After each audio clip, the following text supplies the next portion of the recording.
Bismillahirrahmanirrahim. Assalamu alaikum. Welcome back, dear students. Today I am going to teach you the most interesting topic of 17th chapter, that is the chemical coordination. Dear students, इससे previous lectures के अंदर हमने nervous coordination के बारे में पढ़ा था. Nervous coordination में हमने ये देखा था कि किस तरह से नर्वस सिस्टम यानी कि ब्रेन एंड स्पाइनल कॉर्ड आपकी बॉडी के डिफरेंट पार्ट्स के साथ कोऑर्डिनेट करते हैं और कोऑर्डिनेशन में हेल्प करते हैं, राबता कायम करने का काम करते हैं, एक ताल्लुक़ बना के रखते हैं. जिस तरह से बॉडी के डिफरेंट पार्ट्स को कंट्रोल भी किया जाता है, लाइक स्केलेटल मसल्स को कंट्रोल किया जाता है, मूवमेंट करवाई जा रही है, लोकोमोशन करवाई जा रही है.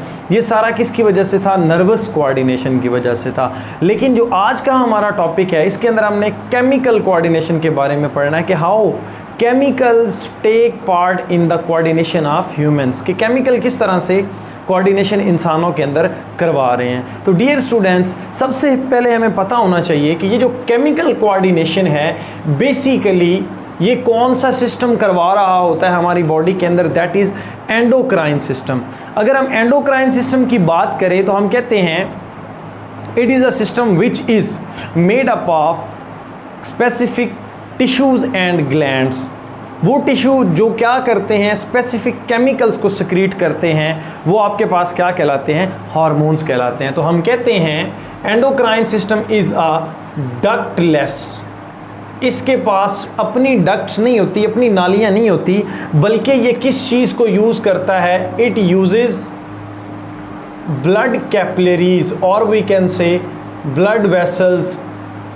ब्लड वेसल्स को यूज़ करते हुए अपनी सिक्रीशंस को एक जगह से दूसरी जगह तक पहुंचाता है. अब ये आपके पास क्या कहलाता है? Endocrine system. बट मेनली इसके अंदर कौन सी चीज़ होती है? These are called specific structures. आप उनको क्या बोलते हैं? एंडोक्राइन ग्लैंड्स बोलते हैं. तो ये जो एंडोक्राइन ग्लैंड्स होते हैं, ये आपके पास ग्रुप ऑफ सेल्स हैं जो क्या कर रहे हैं डियर स्टूडेंट्स? स्पेसिफिक केमिकल की प्रोडक्शन कर रहे हैं. अब ये केमिकल क्या था? हार्मोन था. इस केमिकल की प्रोडक्शन क्यों हो रही है? रीज़न क्या है? और आपके पास रीज़न है डियर स्टूडेंट, स्टिमुलस. जब भी स्टिमुलस होगा बाहर से, कोई अप्रोप्रिएट स्टिमुलस हो सकता है, बाहर से हो सकता है, सेल के अंदर हो सकता है, बॉडी के अंदर हो सकता है डियर स्टूडेंट, उसके रिस्पांस में ग्लैंड्स जो हैं वो क्या करते हैं? हार्मोन सिक्रीट करते हैं, केमिकल्स सिक्रीट करते हैं. अब अगर हम हार्मोन्स की डेफिनेशन करें तो हम कहते हैं दीज आर ऑर्गेनिक कंपाउंड. पहली बात तो ये है. उसके साथ साथ प्रोड्यूस बाय ग्लैंड्स. ग्लैंड्स इनको प्रोड्यूस कर रहे होते हैं. Help in chemical coordination. Body के अंदर केमिकल कोऑर्डिनेशन करवा रहे होते हैं. Produce in one part and target to the other part of the body. यानी कि फॉर एग्जांपल बन ब्रेन में रहे हैं, लेकिन टारगेट कहाँ पर कर रहे हैं? थायराइड ग्लैंड के ऊपर कर रहे हैं. टारगेट कहाँ कर रहे हैं? पूरे के पूरी बॉडी के ऊपर कर रहे हैं, ग्रोथ करवा रहे हैं डियर स्टूडेंट्स. तो एक जगह पर, स्पेसिफिक जगह पर ये क्या होते हैं? प्रोड्यूस होते हैं, बट अपना काम जो है वो दूसरी जगह पर जाके कर रहे होते हैं. उसके साथ साथ dear students travel with the help of blood and that's why we call them chemical messenger. तो अब आप इन सारी लाइनों को जोड़ेंगे तो आपके पास एक प्रॉपर डेफिनेशन बन जाएगी. वो कैसे होगी? Hormones are organic compound which are produced by the glands and they help in the chemical coordination and they are produced in the one part of the body and they affect the other part of the body or the whole body and they are travel with the help of blood and as well as they are called chemical messenger. हम इनको chemical messenger का नाम देंगे. ये आपके पास proper definition हो जाती है हार्मोन्स की.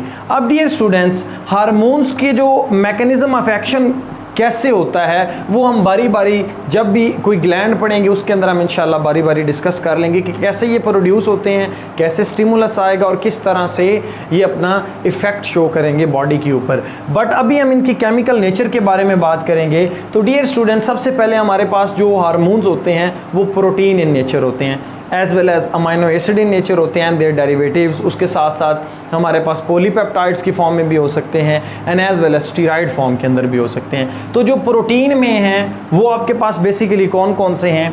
वो आपके पास हैं dear students insulin and glucagon. इसके लिए आप की यूज़ कर सकते हैं pig. P for protein, I for insulin and G for glucagon. और नेक्स्ट है amino acid and derivatives. Dear students ये देखें AD यानी कि amino acid and derivatives, T for thyroxine, thyroxine hormone जो है वो amino acid and its derivative है। देन डियर स्टूडेंट्स एपिनेफ्रिन, ये कहाँ से सिक्रीट होते हैं इंशाल्लाह ये हमें बाद में जो आने वाले लेक्चर्स हैं उनके अंदर हम इंशाल्लाह डिस्कस करेंगे। And N for nor epinephrine. ये आपके पास बेसिकली हार्मोन हैं जो अमाइनो एसिड्स या फिर उनके डेरिवेटिव्स से मिलकर बने हुए होते हैं। उसके बाद डियर स्टूडेंट्स हमारे पास आते हैं पॉलीपेप्टाइड, ऐसे हार्मोन जिनकी नेचर क्या है, पॉलीपेप्टाइड है। वो आपके पास कौन कौन से हैं, P for polypeptide, A for ADH anti diuretic hormone, इसको आप वेजोप्रेसिन का नाम भी देते हैं। उसके बाद डियर स्टूडेंट्स आपके पास आता है ऑक्सीटोसिन, ऑक्साइटोसिन भी हम इसको बोलते हैं बट ऑक्सीटोसिन है। उसके साथ साथ हमारे पास स्टीरॉयड इन नेचर जो हार्मोन्स हैं जिनकी नेचर जो है वो स्टीरॉयडल है, वो आपके पास हैं बेसिकली सेक्स हार्मोन। और इसके लिए जो की है आपके पास वो क्या है, SSC, S for steroid and S for sex hormone, और C फॉर डियर स्टूडेंट्स कॉर्टिकोस्टीरॉयड। अब ये जो हार्मोन है सेक्स हार्मोन, इसमें आपके पास प्रोजेस्टेरॉन भी आ जाता है, एस्ट्रोजन भी आ जाता है and as well as testosterone आ जाता है। तो सेक्स हार्मोन को याद करने के लिए आपके पास की क्या है, पेट। और पेट के लिए डियर स्टूडेंट्स क्या है, P for progesterone, E for estrogen and T for testosterone. तो ये आपके पास था बेसिकली केमिकल कोऑर्डिनेशन के अंदर जो जो चीज़ें इन्वॉल्व हैं, जो जो चीज़ें हिस्सा ले रही हैं। अब जो नेक्स्ट हमारा टॉपिक है डियर स्टूडेंट्स वो है हाइपोथैलेमस, कि कैसे हाइपोथैलेमस केमिकल कोऑर्डिनेशन के अंदर अपना रोल प्ले कर रहा होता है। अगर देखा जाए तो हाइपोथैलेमस जो है ये 4 ब्रेन का पार्ट है। Hypothalamus is a part of 4 brain. Limbic system में हमने पढ़ा था, वो तो हमने नर्वस कोऑर्डिनेशन के अंदर पढ़ा था, लेकिन आज हम इसको केमिकल कोऑर्डिनेशन के पॉइंट ऑफ व्यू से पढ़ेंगे। तो डियर स्टूडेंट्स जो हाइपोथैलेमस होता है ये बहुत सारे हार्मोन्स की प्रोडक्शन के लिए जो है वो रिस्पॉन्सिबल होता है, जिम्मेदार होता है। तो केमिकल कोऑर्डिनेशन में एक अहम रोल, एक वाइटल रोल जो प्ले कर रहा होता है वो आपके पास क्या होता है, हाइपोथैलेमस होता है। हाइपोथैलेमस के पास स्पेसिफाइड स्ट्रक्चर होते हैं जिनको हम बोलते हैं न्यूरो मीन न्यूरॉन, सिक्रीटरी, ऐसे न्यूरॉन जो सिक्रीशंस करें, न्यूरो सिक्रीटरी सेल्स, ऐसे न्यूरॉन्स जो स्पेसिफिक हार्मोन्स की प्रोडक्शन करवाएं क्या कहलाते हैं, न्यूरो सिक्रीटरी सेल्स कहलाते हैं। डियर स्टूडेंट्स देखें अगला क्वेश्चन ये है कि किस तरह से जो हाइपोथैलेमस है वो पिट्यूटरी ग्लैंड को एक्टिवेट करवाता है, पिट्यूटरी ग्लैंड से डिफरेंट टाइप के हार्मोन्स की प्रोडक्शन करवाता है। नेक्स्ट हमारा क्वेश्चन ये है कि how they are linked with each other, कि आपके पास जो हाइपोथैलेमस है वो पिट्यूटरी ग्लैंड के साथ कैसे लिंक है, कौन सी चीज़ इनको लिंक कर रही है और किस तरह से डियर स्टूडेंट्स ये हार्मोन की प्रोडक्शन करवाते हैं। तो अब हम बारी बारी पढ़ते हैं। अब हमारे पास ये ऊपर वाला जो पोर्शन है दैट इज़ द हाइपोथैलेमस, और ये नीचे जो है वो है पिट्यूटरी ग्लैंड। ये एक दूसरे के साथ क्या होते हैं, इंटरकनेक्टेड होते हैं, लिंक्ड होते हैं डियर स्टूडेंट्स। ये दो हमारे पास क्या है, न्यूरो सिक्रीटरी सेल हैं। पहले हम बात कर लेते हैं इस साइड की। डियर स्टूडेंट्स ये बेसिकली आपके पास कौन सी साइड है पिट्यूटरी ग्लैंड की, posterior side of pituitary gland. अब इसके ऊपर जो न्यूरो सिक्रीटरी सेल्स हैं ये जब भी कोई एप्रोप्रिएट स्टिमुलाई आएगा तो ये क्या करवाएंगे, ये नर्व इम्पल्स को कैरी करके इस पोजीशन पर ले जाएंगे और यहाँ पर वेजिकल्स पड़ी हुई हैं और इन वेजिकल्स के अंदर हार्मोन्स पड़े हुए हैं। डियर स्टूडेंट्स ये हार्मोन तब रिलीज किए जाते हैं जब भी कोई एप्रोप्रिएट स्टिमुलाई होगा। अब ये हार्मोन कौन से और उनका स्टिमुलस कौन सा है वो अब हम देखते हैं। यहाँ पर हार्मोन होते हैं आपके पास बेसिकली दो, एक होता है ADH एंटी डाईयूरेटिक हार्मोन जब भी ब्लड का वॉल्यूम कम हो जाता है, ब्लड में से वाटर जो है वो निकल जाता है, देन डियर स्टूडेंट्स ये डिटेक्ट करते हैं, डिटेक्ट करने के बाद एडीएच को प्रोड्यूस करते हैं। तो एडीएच का काम क्या है, किडनी से किडनी से जो वाटर है उसको दोबारा से रीअब्जॉर्ब करना। और दूसरा आपके पास है ऑक्सीटोसिन, ऑक्साइटोसिन भी आप इसको बोलते हैं। ऑक्सीटोसिन जो है वो बर्थ में, जब बर्थ हो रही होती है तो जो यूट्राइन वाल्स उनकी कंट्रैक्शन के लिए और डायलेशन के लिए भी हेल्प करता है, and as well as dear students ये जो है वो मेमोरी ग्लैंड की डेवलपमेंट में भी हेल्प करता है। इसको हम लव हार्मोन भी बोलते हैं। बट ये देखें कि ये पूरे का पूरा न्यूरॉन है जो लिंक्ड है dear students, posterior lobe of pituitary gland में न्यूरॉन जो कि हाइपोथैलेमस से आ रहा है, ये किस चीज़ के साथ कनेक्टेड है डियर स्टूडेंट्स, न्यूरॉन के साथ, दोनों के दोनों जो आपके पास ग्लैंड्स हैं वो कनेक्टेड हैं। तो ये आपके पास पोस्टीरियर है और नेक्स्ट जो है वो आपके पास एंटीरियर है। एंटीरियर के केस में थोड़ा सा डिफरेंट है।